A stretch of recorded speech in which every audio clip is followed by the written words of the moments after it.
As promised, Surviving Change audience, we're back with our continuing episode with April Bird as she talks to us about repurposing your trauma. For those of you who were not with us during the last episode, April Bird shared with the Surviving Change family how her life was going according to plan with a few bumps here or there, and was diagnosed with stage 3 lymphoma. With this diagnosis, things should have been treated and resolved within a matter of weeks, but that was not the case for April Bird. And so she found herself after several months coming back face to face with another cancerous growth. So welcome back again, April Bird.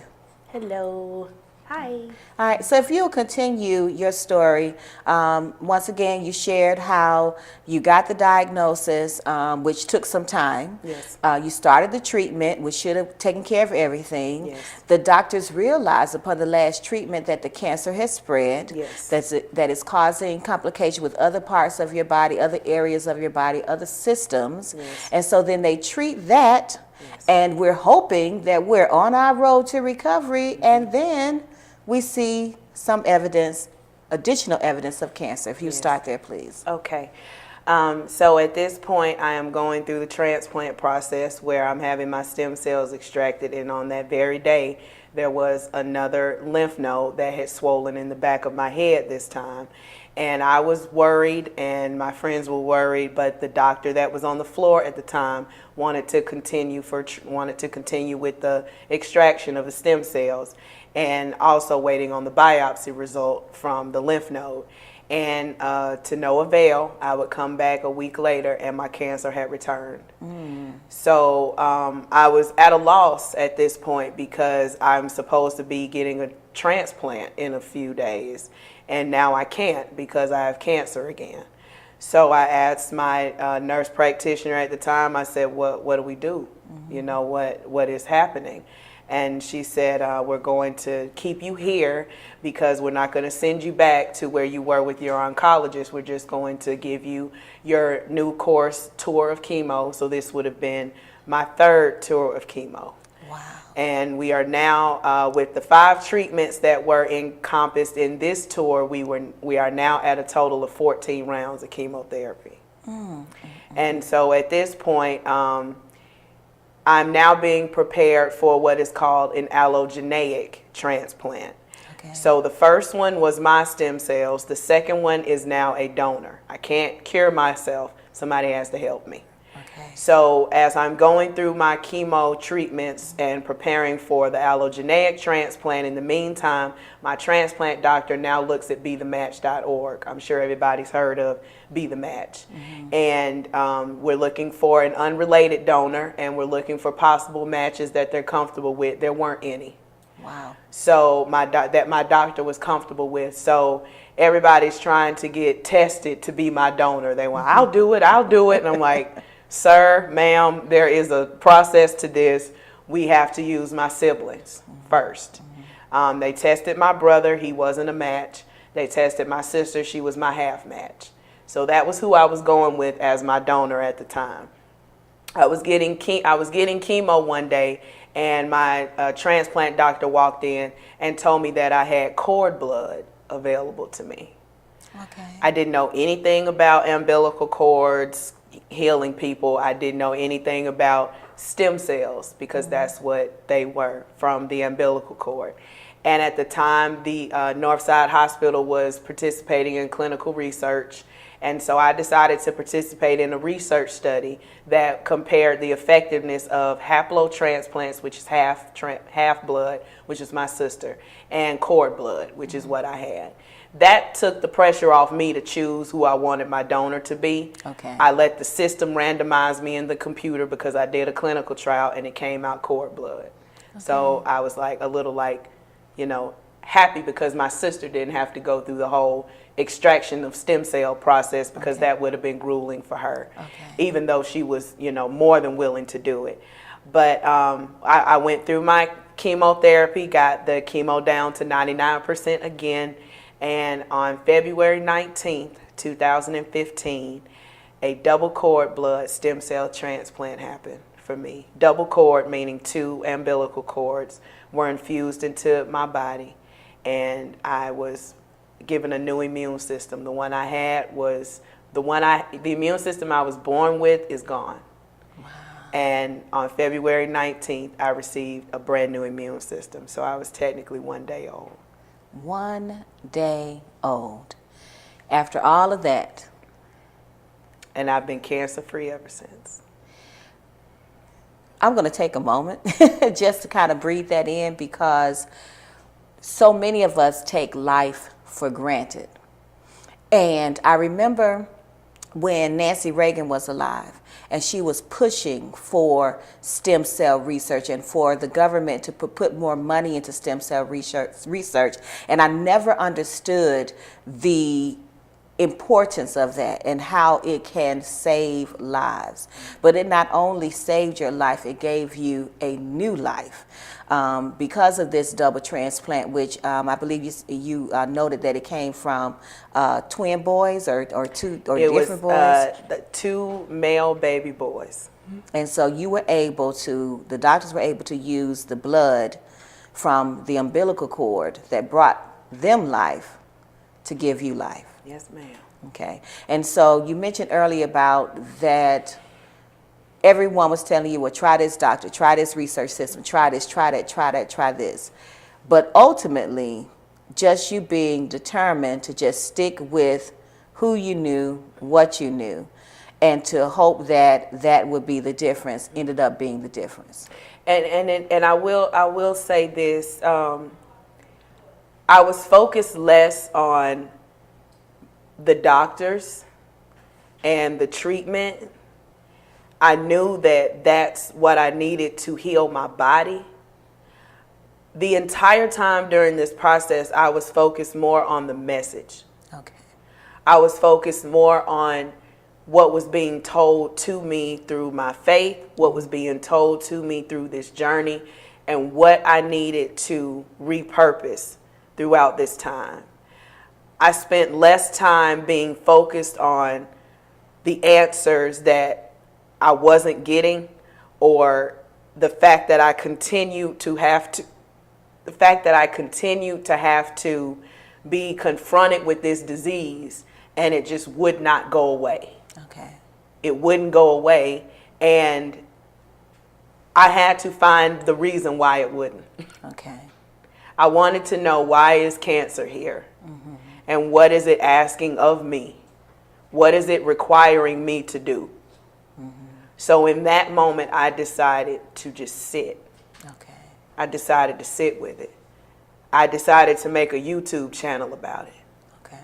I decided to speak to the masses about the research and what was going on with me. I decided to talk to my doctors and know what course I was on, why this was happening medically. Mm-hmm. So I would have peace in medicine, and I did. Mm-hmm. Mm-hmm. I spent the rest of my time perfecting my peace for my mind, mm-hmm. for my mental state, which connected me to mental health, because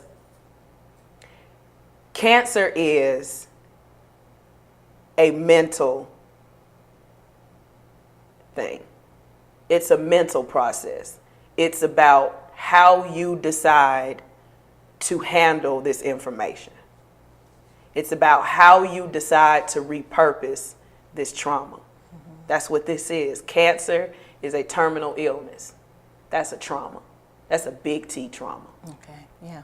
So how do I deal with this big T trauma every single day while I have to do this? I always remained intentional. I always remained temporary. This was a temporary new normal. That's what this is. Mm-hmm. This is not forever. This is something I got to do right now. I don't know how long I got to do it, but I have to do it now. So how can I hone in on keeping my mental stability? That was most important to me, because I know what panic looks like. Mm-hmm. I know what crisis feels like. I know what it feels like to feel like you have no control, that it has spiraled out of your life. and you cannot make sense of anything. So one of the ways that I decided to repurpose my trauma was I decided to make sure that I was aware of how I was thinking. Mm-hmm. In therapy, they call that cognitive behavioral therapy. Yeah. They call it, you hear something negative, or you're told something negative. Well, what if you say it this way? Mm-hmm. What if you look at it this way? I spent my entire cancer journey doing that. Wow. What if I looked at it this way? What if I know I have to go back for treatment, but I decide to go in it with a smile? I decide to go into it positively. We as adults really don't understand the power that we have to change our thinking and repurpose the negativity that happens to us. Mm-hmm. It's not something that we can do all the time or every day. I will not act like I did not have days where I threw things and I pushed people and I didn't want to talk to God and I gave up and I didn't want to do nothing but get up, use the bathroom, and go back to bed for days. I do that now. But I am kind to myself in knowing that this is a part of the process. Self-care is a part of the process. If you're repurposing trauma, if you're making sense out of nonsense, because that's what it was to me. Cancer was nonsense. It was like, this is what you use to keep me grounded? Lord, this is what you use? This is what you use to keep me still. I hear you. You remember me saying, I'm moving. Yeah. Work, school, gym. You know, there were negative relationships in my life that I needed to be free from. Mm-hmm. There were negative situations that I needed to be free from. And I was not able to see that on my own. I was not able to understand that things needed to change because I was being taken to a different level in my life. Anytime you're being taken to a different phase in your life, in a different space, if you're getting married, if you're having a baby, if you have cancer, if you have any life-changing event, there is a preparation that has to happen. There is preparedness that you have to do in order for you to be catapulted into the next level. And that's how I repurposed cancer, because I knew I was going to another level. I wasn't dying. Nobody said that. Mm-hmm. Yeah. Yeah. Nobody said that.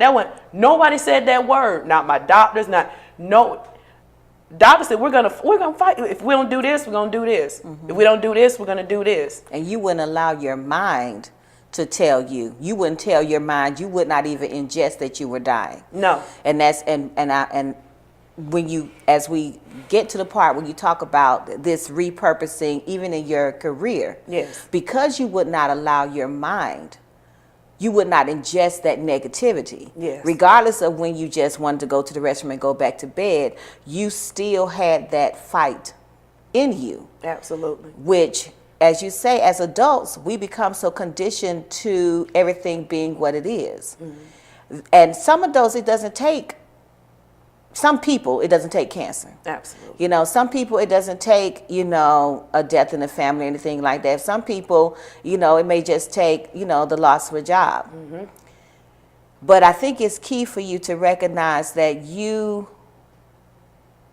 recognize now, and maybe you recognize then, that for you to be still and maybe to redefine or repurpose your life was that trauma. Absolutely. And so would you continue just talking about how as you started to heal and you had this new life and you are a new person, okay, that how it brought you to this whole aspect of wanting to help others be able to repurpose their trauma?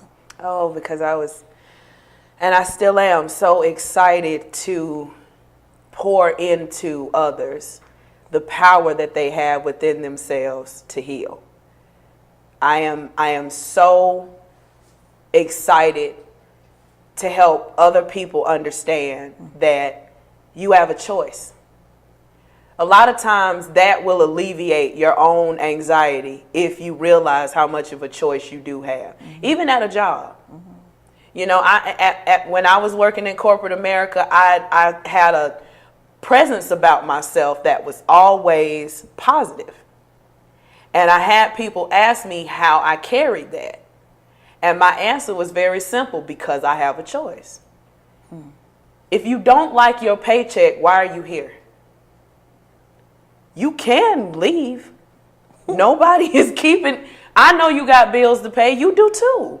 You know your responsibilities. You know the things that you need. And this is the place that I come from, being going into as a supervised therapist. This is the plight that I stand on, helping people understand it's your thinking that is limiting your ability to succeed in anything that you want to do.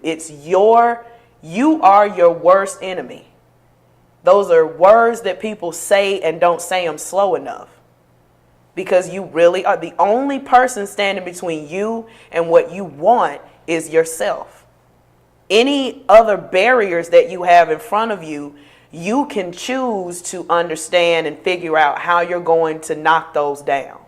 I had those barriers. Cancer is a huge barrier. Transplant is a huge barrier. For the first 100 days after my transplant, I couldn't even leave the house. I couldn't do anything but go to Northside for 8 hours and come back and go back the next day. I had to relinquish all of my power. I couldn't drive. I couldn't walk. Sometimes I didn't even want to open my eyes because of the amount of medication I was on. I think the top number of pills that I was taking a day was like 27. Sometimes once a day, sometimes 3 times a day. And this is mundane. This is every day of my life. Some people might have wanted to die instead, to be taken away from this life. Like sickness and illness is the pits. It's like, it's indescribable, the pain that you go through. So you're really humbled in knowing this is all I have right now. This is all I have today. You go in that attitude after trauma. Doesn't have to be cancer. It can be your trauma, whatever your trauma is. There's big T traumas we learn in school and little T traumas. And that can be subjective for everybody. Yes. So my message in inspiring others and motivating others and eventually counseling others is take your power back. That is one of the first keys to repurposing trauma. Take your power back. What this person took from you when they were abusing you, what this cancer did to you when it was in you, what that husband did when he was abusing you, what the boyfriend did when he was not treating you fairly. That's over now. When you make the step to move out of the trauma, now you can take your power back because you made the first step. The first step is the breaking point. Everybody got one. And it doesn't matter when you do. I was married for 6.5 years, and after cancer, I realized there's somebody out there for that person. It's just not me. I don't believe that if I didn't go through what I did, I would have been able to process those thoughts like I needed to. Sometimes the things that we go through, as painful as they are, the faith that I have told me that I wasn't brought to anything to not be brought through it. That's what the faith that I have. That's the grounding that I've given myself. Those of us who can yield to the universe and understand that there's a hand in it higher than mine. That's the first rule in Alcoholics Anonymous. If that's your vice, if you have to take that power back by realizing I have something around me that is bigger than me that can handle this for me.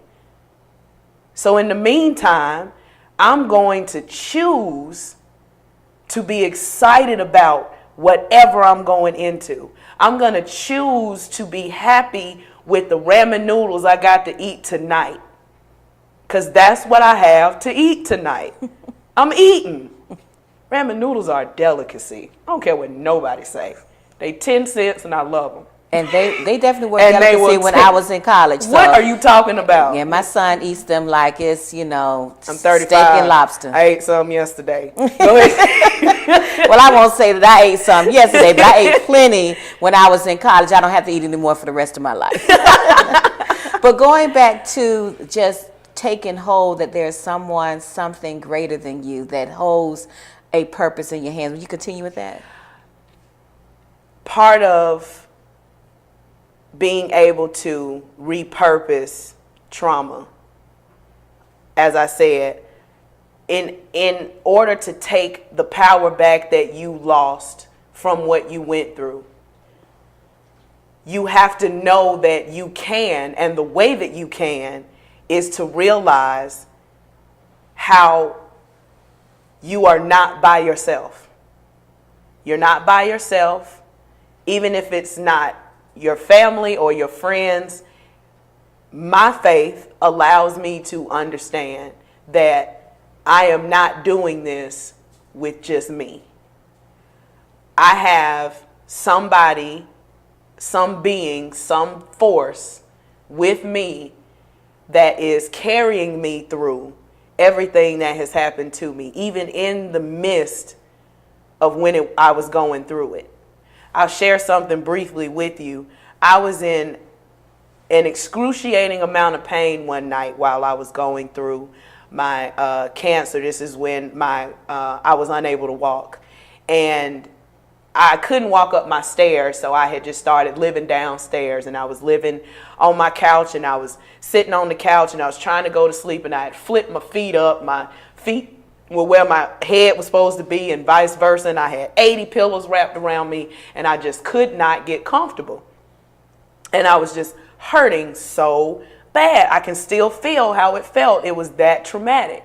And I just remember looking up to the ceiling, and I was just over it. Like, I was just frustrated. I looked up and I said, you know what? And I wasn't talking to God. I was talking to whatever it was, whatever negativity that was holding me. Mm-hmm.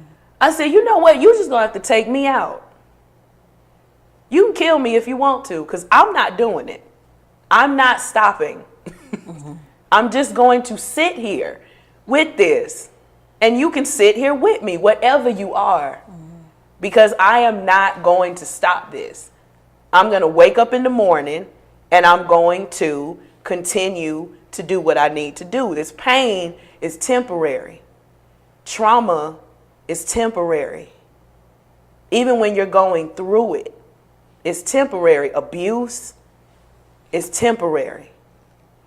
And those are the things that help me understand that in order for me to remain positive and to remain hopeful, and in order for me to be able to learn how to instill that same energy into someone else, I have to walk it.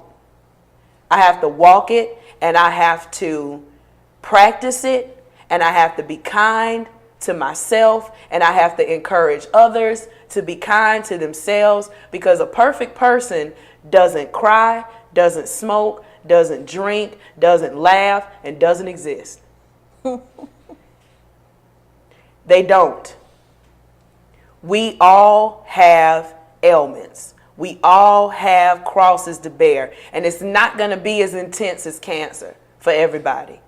It's not going to be as intense as abuse. It may not even be as small as a paper cut, but it's something that is walking into your life that is limiting you. My job is to help you understand that that is not true. Allow yourself the courage to know that you too can repurpose what you've been through. That is so phenomenal. We're coming to the end of this episode, and what you shared really culminates all that the guests have brought to the show. Just the control aspect and recognizing our power and taking back from the trauma, whether it's the big T trauma or the little t trauma, taking back the power that trauma is attempting to take from you. And so many times I think that people don't understand that they do have power. So as we wrap up, just share with the audience, you have your, you did finish your program, or you still in your program? I'm finishing. I'm about 8 months out. 8 months out. And did you immediately go back to school, or you? I had to stop in 2014. I went back to work in 2016. I took a year off and went back in 17. Okay. So I didn't immediately go back after I survived. I just took some time to get acclimated back at my job, and they welcomed me back, and that's how that went. Okay, but you didn't stay there long. No. And so you left Yes, the corporate America. After 11 years, I found myself repurposing that experience and realizing that, okay, I'm a survivor now. I have purpose. I have found my purpose. He has given it to me, and I am waiting for him to show me how it's going to manifest. And so 2 years after I came back to work, I was granted the opportunity to work with a counseling agency, which is what I'm doing now. Mm-hmm. And I am interning with them, and it has been a wonderful experience so far, and I'm looking forward to seeing where I'm going to go next. Well, we definitely are looking forward to seeing where you go next as well, April Byrd. And Surviving Change family, I don't know about you, but this opportunity to speak with April has truly been inspiring to me. And once again, just recognizing that our experiences are not just our experiences. They're our experiences to be there to motivate and to inspire and to allow others to take their lives to the next level, to repurpose their traumas. So if you're stuck right now in a situation that you think you can't get out of, I want you to just kind of rewind if you can, or meditate on the words that April has given all of us, that we need to take our power back. We need to repurpose our trauma. We need to make sure that we have our eyes connected to the overall goal. And whatever that change is, whatever that trauma is, you can be a survivor. So until you join me again on Surviving Change, I'm your host, Angela Addison. Thank you so much for this opportunity to share with you, and go out and be a survivor. Thank you.